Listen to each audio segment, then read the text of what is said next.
Pippin was 2 when I bought him. I planned to teach him to be led as I walked home. How wrong can you be? Over the next few months we made progress, but he wouldn't trot beside me. I decided to take him in hand and ventured out with a whip to reinforce my instructions. His response to that was to cow kick me in the thigh.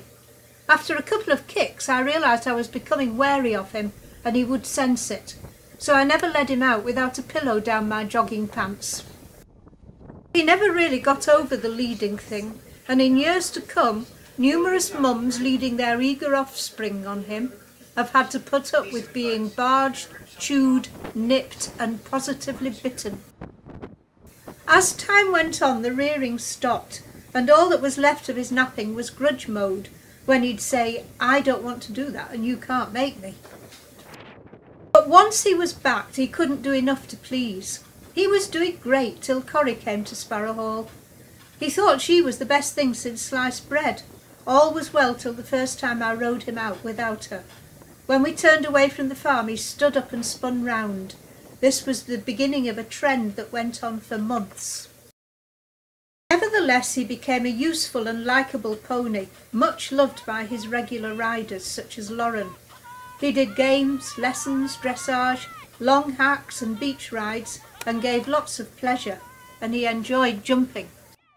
Pippin was about 9 when Gypsy came, a scrawny 10-month-old colt. His father was Charlie Yellowroad, seen behind him at the show, and his mother a black cob called Mercy Mild.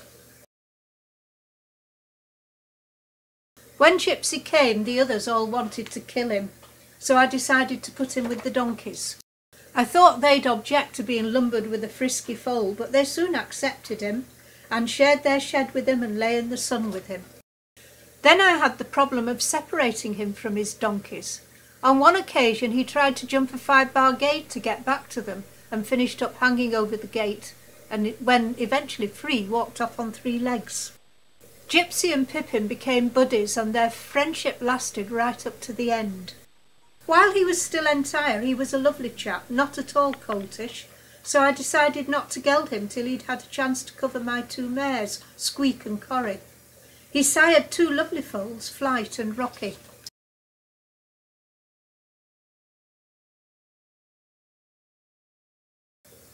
I backed him as a 4-year-old and it started out well, but I had to wait till the hay was cut before we could have our first long canter, and that really went to pot. He took off, going faster and faster, and I thought I'll let him get it out of his system. But the next thing he was going padoing, padoing, and I went padoing thud. I dislocated my shoulder, so his education had to be put on hold. Then winter was coming, so I turned him away and picked him up again next spring as a 5-year-old. It took a long time to rebuild my confidence in him, and I never plucked up courage for a beach gallop. Gypsy became a steady, reliable ride, ideal for novices and nervous riders. Looking back, I can't help wondering if his health problem went back a long way. It might explain how he became quieter and lacking in mischief and fight, and even how he became short-tempered with the donkeys and Coretta, who was below him in the pecking order. It could also explain his legendary thirst. I only had about 3 years to enjoy riding him. With Pippin he did hacks, games, dressage, fancy dress, lessons, and of course the Sandy Show. In their last winter we had some lovely rides in the snow, and in the spring on the beach. But I was worried because he'd lost weight over the winter and it wasn't going back on. Then I noticed him not finishing his hay. The vet was called and diagnosed a kidney problem. Antibiotics had no effect, and the appetite was worsening, so the weight continued to fall off him. It became an ordeal trying to find something that he would eat, and when I found something he'd go off it the next day. He was going downhill and I wasn't prepared to watch him fade away, so I asked the vet to put him down. But the morning she was coming to do the deed, Pippin came in and refused his breakfast. He looked the picture of health but was found to have a raging fever. It took a week to get his temperature down, by which time we had blood results showing that his problem was his liver. His appetite was going and it was like Gypsy all over again. The vet had advice from a specialist lab and had asked for him to be moved to the surgery in town so she could take blood repeatedly and monitor his progress. But he died there a few days later. I had him brought home so he could be buried beside his buddy. The vet did a post-mortem and found that his liver was full of abscesses. I saw it, and I don't know how he lived as long as he did. Ian and the boys came the day Pippin was buried, right beside Gypsy, and Ian built a cairn over the graves. Pippin was 17 when he died, but Gypsy was just 8. I have many happy or amusing memories. There was the time Pippin skidded to a halt in front of a jump, and I finished up sitting on his neck.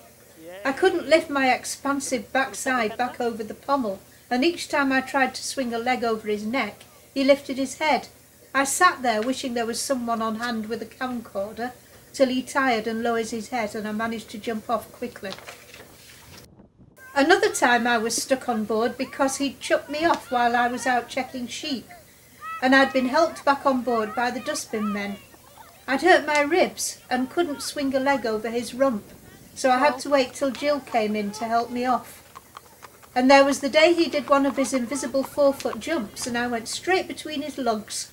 I stood up still holding the reins, but the bridle was dangling from them, no longer on Pippin.